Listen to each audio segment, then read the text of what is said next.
Halo semuanya, bertemu lagi dengan saya Riana. Pada video kali ini saya akan membahas tentang siklus akuntansi pada perusahaan dagang. Silahkan disimak videonya ya, selamat menyaksikan.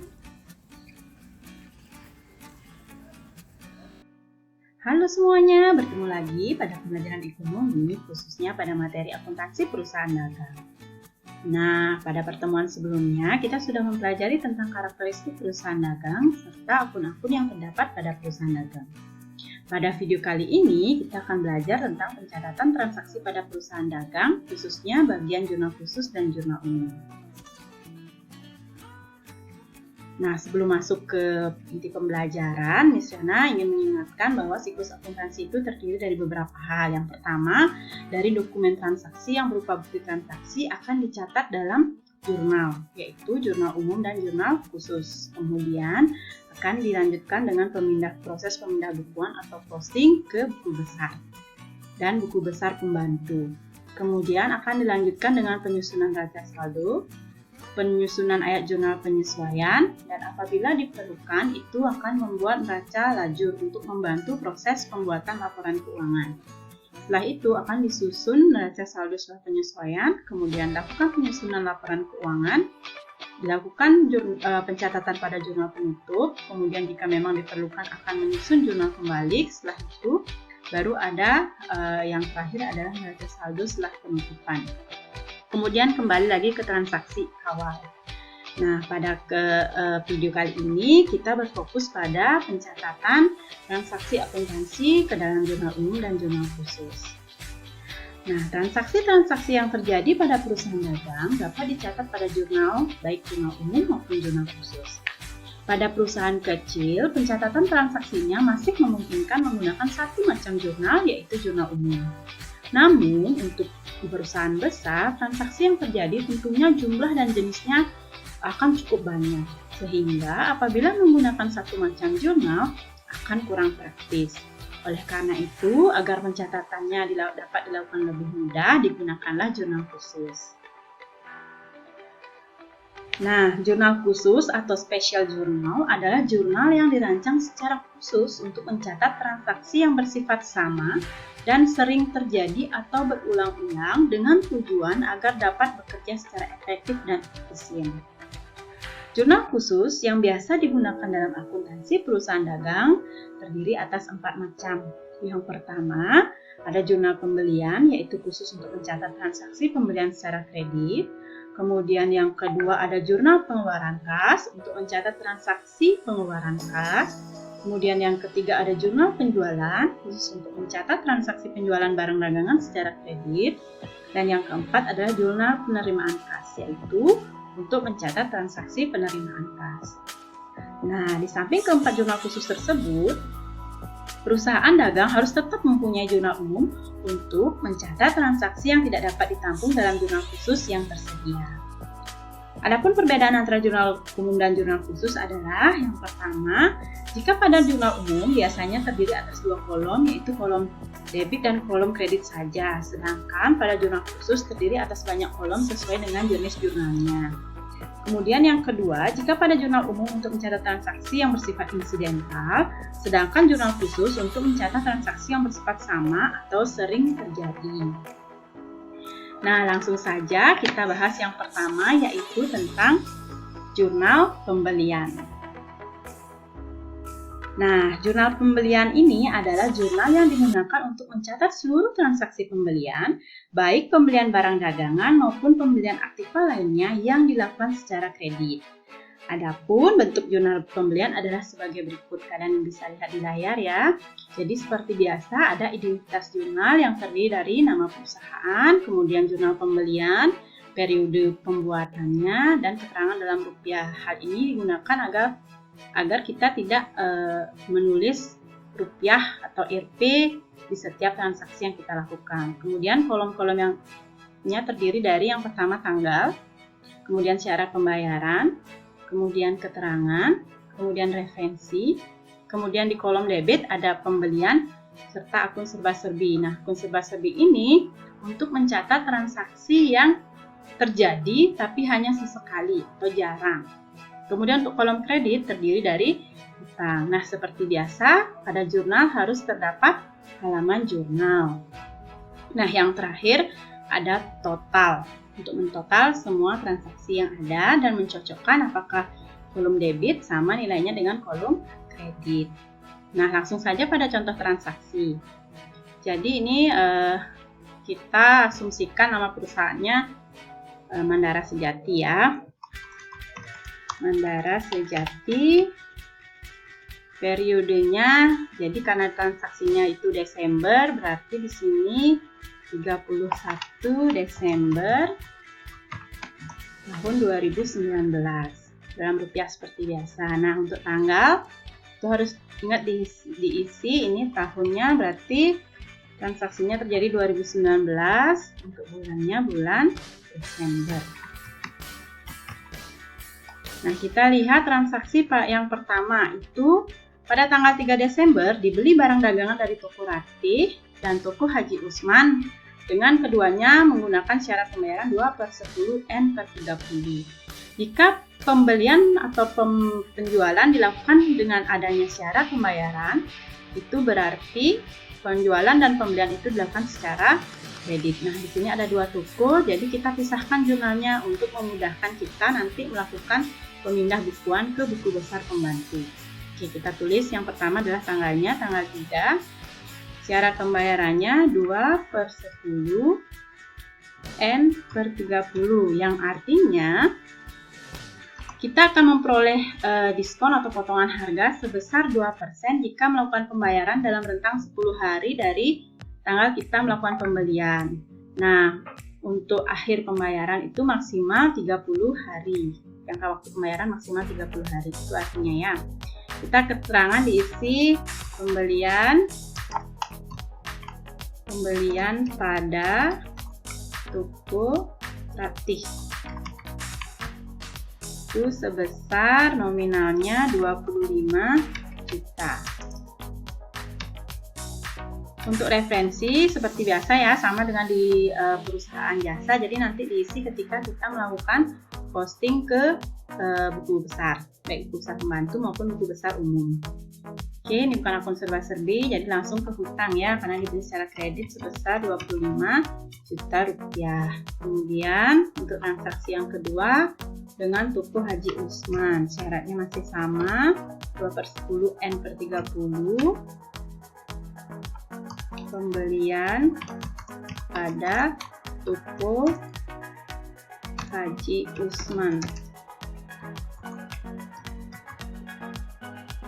Itu sebesar 18 juta. Oke, sehingga utang dagang ada 18 juta. Nah, jadi sudah ya. Ini untuk transaksi nomor 1 yaitu tanggal 3. Sudah jelas ya? Kemudian untuk transaksi nomor 2. Jadi pada tanggal 5 Desember 2019 dibeli barang dagangan dari toko Ratih sebesar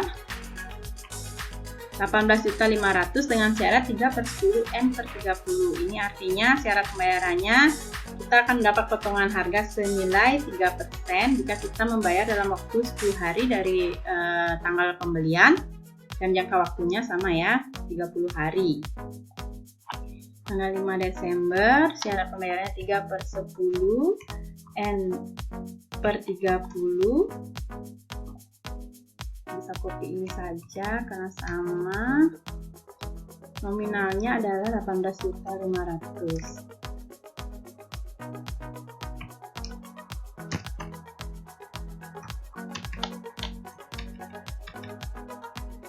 Oke, berarti diutang juga sebesar 18.500.000. Nah, berarti kita bisa total ya. Jadi 25 juta ditambah 18 juta ditambah 18.500.000. Totalnya berapa? Itu 36.500.000 ditambah 25 juta. Itu berarti 61.500.000. Nah, kita lanjutkan lagi ya. Yang tadi 61.500.000 itu di pembelian, di debit, kemudian sama di kredit juga nominalnya sama ya, sebesar 61.500.000 rupiah di kredit, sehingga sudah terjadi keseimbangan antara debit dan kredit. Nah, sekian penjelasan Miss Riana tentang jurnal khusus pembelian. Berikutnya, pada video berikutnya Miss Riana akan bahas tentang jurnal khusus pengeluaran kas. Semoga kalian paham ya dengan apa yang Miss Riana sampaikan. Selamat belajar. Halo semuanya, kembali lagi pada pembelajaran ekonomi. Nah, kali ini Miss Riana akan melanjutkan video pembelajaran sebelumnya, yaitu tentang jurnal kas keluar atau jurnal pengeluaran kas. Nah, jurnal pengeluaran kas atau jurnal kas keluar ini adalah jurnal khusus yang digunakan untuk mencatat seluruh transaksi yang menyebabkan berkurangnya uang kas perusahaan. Jadi, segala sesuatu transaksi yang menyebabkan perusahaan harus mengeluarkan uang tunai atau uang kas itu dicatat dalam jurnal khusus kas keluar atau jurnal khusus pengeluaran kas. Nah, seperti biasa, pada jurnal itu terdiri dari identitas jurnal yang terdiri dari nama perusahaan, jurnal kas keluar, kemudian periode akuntansinya, kemudian ada dalam rupiah, kemudian kolomnya terdiri dari kolom tanggal, nomor kwitansi, kemudian keterangan, referensi, kemudian kolom debit terdiri dari pembelian, utang, serba-serbi untuk mencatat akun-akun yang terjadi namun jarang atau hanya sesekali, kemudian untuk kolom kredit itu terdiri dari kas dan potongan pembelian. Nah, langsung pada contoh transaksi. Jadi pada tanggal 3 Desember 2019 dibayar per kas beban angkut pembelian barang sebesar Rp1.900.000 dengan kwitansi nomor AB4567. Kita langsung catat ya. Kita asumsikan nama perusahaannya Mandara Sejati. Jurnal kas keluar periode 31 Desember 2019. Tahun 2019 ya. Tahun 2019, kemudian bulan Desember. Nah, kita catat tanggal 3 Desember itu nomor kwitansinya AB4567. Keterangannya pembayaran biaya angkut. Pembelian. Kemudian karena dia jarang terjadi ya, tidak ada dalam kolom pembelian, tidak bagian dari utang, jadi kita tulis di sini biaya angkut. Kita tulis di akun serba-serbi nominalnya sebesar Rp1.900.000, kasnya ya sebesar Rp1.900.000. Uang pembelian nggak ada ya. Skip. Nah, selanjutnya transaksi pada transaksi nomor 2 ya. Pada tanggal 8 Desember 2019 dibayar per kas pada Tuku Ratih atas utang pembelian barang dagangan tanggal 3 Desember 2019 dengan kwitansi nomor RA889. Oke, tanggal 8 nomor kwitansinya RA889. Pembayaran utang ya. Utang pada Tuku Ratih. Nah, karena ini ada kaitannya dengan pembelian, kita bisa cek pada jurnal pembelian yang kita buat sebelumnya. Tuku Ratih itu syarat pembayarannya 2/10N/30, jadi jangka waktunya 10 hari. Nah, dari tanggal 3 itu tanggal 8 itu sudah melebihi atau belum dari 10 hari itu. Kita hitung ya. 3, 4, 5, 6, 7, 8. Nah, tanggal 8 itu baru 6 hari. Berarti kita mendapat potongan sebesar 2% dari pembelian ya. Berarti kita di sini utang ya. Utangnya itu sebesar 25 juta. Nah, sekarang potongan pembeliannya kita hitung itu sebesar 2% dari 25 juta. Itu berapa berarti ya? Rp50.000. Rp50.000, sehingga uang tunai yang kita bayarkan tentunya 25 juta dikurang Rp50.000. Ya. Oke, maaf, maksud Miss potongan pembeliannya itu sebesar Rp500.000. Sehingga uang tunai yang dibayarkan oleh perusahaan sebesar Rp24.500.000. Oke, nah jadi ini ya, kita total dulu di sini, berarti di sini ada 25 juta. Ya, di bagian utang 25 juta rupiah, kemudian di akun serba-serbi itu atas pembayaran biaya angkut pembelian sebesar Rp1.500.000. Kemudian kas kita total 24.500 ditambah 1.900 itu 26.400 ditambah Rp500.000. Kita coba balancing, berarti 26.900 di debit dan 26.900 juga di akun kredit, sehingga sudah seimbang ya, sudah balance. Artinya jurnal yang kita buat itu, jurnal yang kita susun sudah benar. Nah, sekian penjelasan Miss Riana tentang jurnal khusus kas keluar atau jurnal pengeluaran kas. Pada video berikutnya, Miss Riana akan bahas tentang jurnal khusus penjualan. Nah, semoga video yang Miss Riana berikan ke kalian ini bermanfaat dan selamat belajar.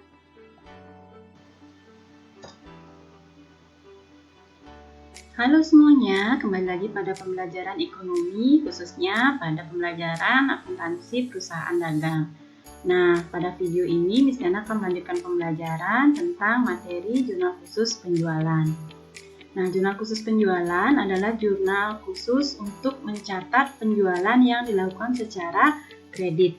Jadi, penjualan yang dilakukan secara kredit itu selalu dicatat pada jurnal khusus penjualan. Seperti biasa, dalam jurnal itu ada identitas jurnal yang terdiri dari nama perusahaan, kemudian jurnal penjualan, periode pencatatan, dan dalam rupiah. Kolom-kolomnya ini sangat ringkas ya, tidak seperti jurnal khusus pembelian dan jurnal khusus pengeluaran kas yang kita bahas pada video sebelumnya. Jadi, kolom pada jurnal penjualan itu terdiri dari kolom tanggal, keterangan, kemudian syarat pembayaran, referensi, piutang, dan penjualan. Piutang dan penjualan di sini menjadi satu kolom karena nilainya nanti akan sama. Nah, seperti biasa pada jurnal itu harus terdapat halaman jurnal. Langsung saja pada contoh transaksi. Jadi terdapat 2 transaksi ya. Kita beri nama perusahaannya itu Mandara Sejati. Jurnal penjualan, periode pencatatannya adalah 31 Desember 2019. Kemudian untuk tanggal, kita isi tahunnya dulu, yakni tahun 2019 ya. Kemudian bulannya yaitu bulan Desember. Nah, kita lihat transaksi yang pertama. Pada tanggal 6 Desember 2019, dijual barang dagangan kepada PD Selamat Bandung sebesar 31 juta dengan syarat penyerahan FOB shipping point dan syarat pembayaran 2/10 N/30. Nah, yang namanya syarat penyerahan FOB shipping point itu artinya penyerahan barang dilakukan di gudang penjual, sehingga yang menanggung biaya angkut penjualan itu adalah si pembeli itu sendiri, sehingga perusahaan tidak mencatat adanya biaya angkut penjualan barang dagangan. Langsung kita tulis transaksinya ya. Jadi tanggal 6 Desember, keterangannya itu adalah penjualan dagangan kepada UD Selamat Bandung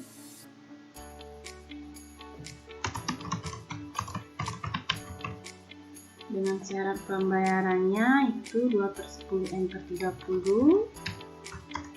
N/30 nominalnya adalah 31 juta.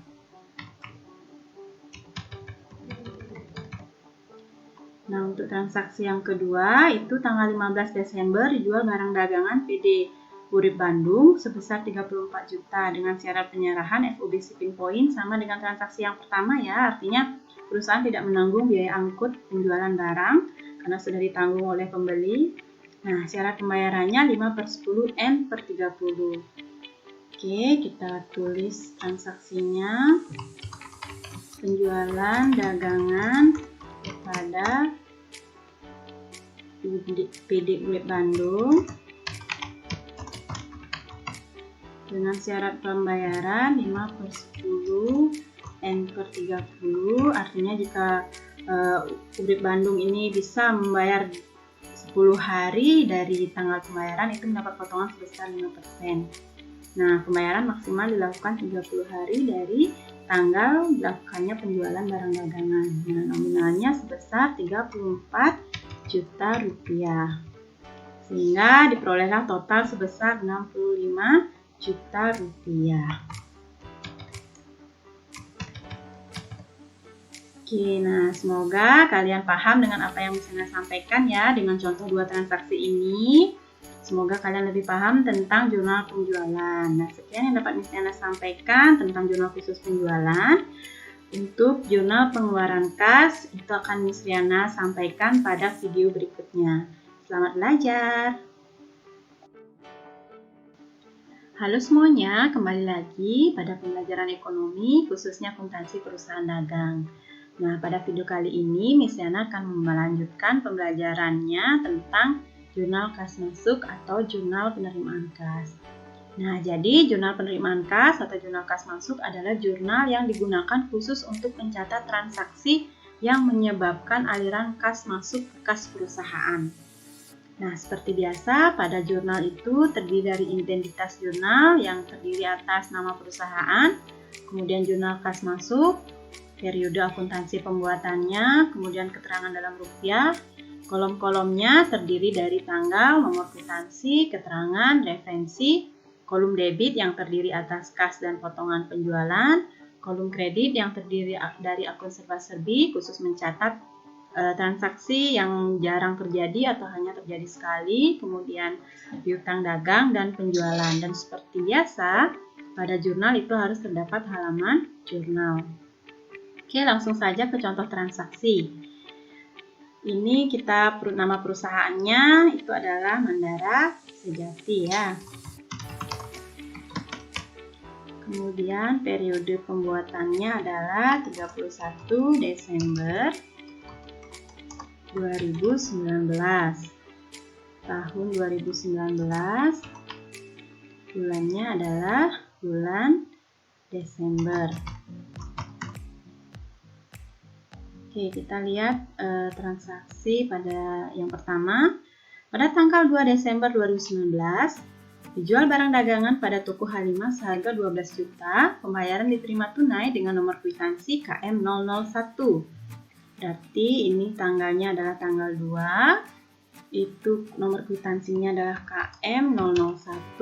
Keterangannya penjualan tunai. Itu tentunya ada kas masuk ya sebesar 12 juta karena penjualan dilakukan secara tunai. Potongan penjualan tidak ada. Kemudian akun serba-serbi tidak ada. Piutang enggak ya karena kan kita tunai.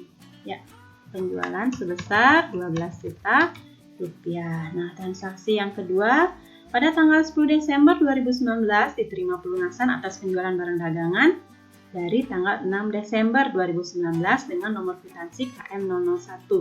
Nah, ini berkaitan dengan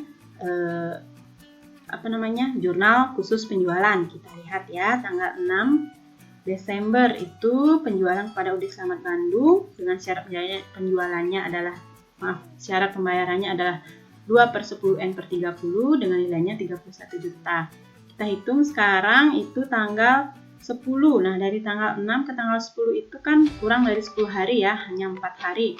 Berarti dia Udik Slamet Bandung berhak mendapat potongan sebesar 2% dari total penjualan. Oke, kita tulis ya di sini tanggal 10 diterima pelunasan, berarti itu kwitansinya KM002 kayak namanya.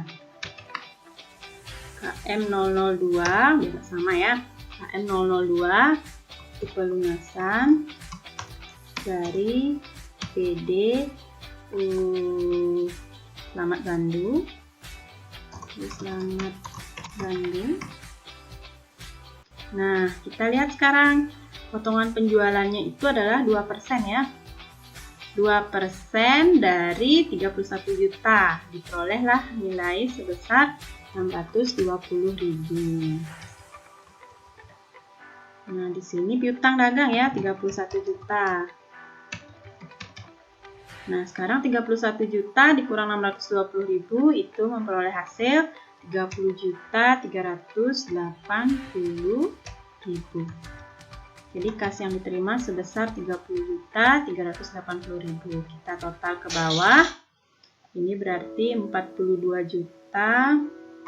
Di kas ada 42.380.000. Kemudian potongan penjualan ada 620.000. Kemudian di piutang dagang itu ada 31 juta. Di penjualan itu ada 12 juta rupiah. Nah, jika di total debit dan kredit itu di debit itu ada 43 juta. Di debit ada 43 juta. Kemudian di kredit juga sama ya, 43 juta. Berarti sudah sama antara debit dan kredit. Dan ini menandakan bahwa jurnal yang kalian buat itu sudah benar, sudah seimbang ya. Oke, sekian penjelasan Miss Riana tentang jurnal kas masuk. Semoga apa yang Miss Riana sampaikan bisa bermanfaat untuk kalian. Dan kalian bisa lebih memahami materi tentang jurnal kas masuk. Sekian yang dapat Miss Riana sampaikan. Selamat belajar. Halo semuanya, kembali lagi pada pembelajaran ekonomi, khususnya akuntansi perusahaan dagang. Nah, pada video kali ini Miss Riana akan melanjutkan materi tentang jurnal umum. Nah, jurnal umum pada perusahaan dagang itu digunakan untuk mencatat transaksi yang tidak dapat dicatat dalam jurnal khusus. Jadi ada transaksi-transaksi yang tidak bisa masuk ke jurnal khusus, baik jurnal khusus pembelian, jurnal khusus pengeluaran kas, jurnal khusus penjualan, jurnal khusus penerimaan kas, itu akan dicatat dalam jurnal umum. Nah, seperti biasa, dalam jurnal itu ada identitas jurnal yang terdiri dari jurnal nama perusahaan, kemudian jurnal umum, periode pencatatan, keterangan dalam rupiah. Kolom-kolomnya terdiri dari tanggal, keterangan, referensi, debit, dan kredit. Dan seperti biasa, dalam jurnal itu harus ada halaman jurnal. Langsung saja ke contoh transaksi. Jadi ada satu transaksi contohnya ya, tanggal 4 Desember 2019 dikirim kembali barang dagangan kepada toko Haji Usman sebesar 1 juta. Hal ini dikarenakan barang tidak sesuai dengan pesanan. Seperti biasa, kita isi nama perusahaan dulu, itu Mandara Sejati. Jurnal umum, periode pencatatannya adalah 31 Desember 2019 dalam rupiah. Nah, untuk tahun 2019 ya. Kemudian bulannya adalah bulan Desember.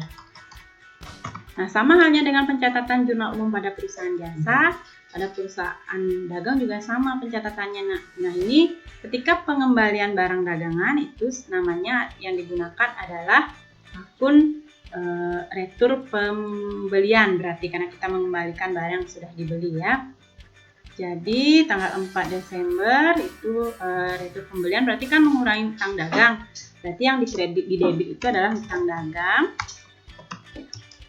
Hutang dagang ya. Karena pembelian terjadi secara kredit, itu hutang dagang pada retur pembelian sebesar 1 juta rupiah.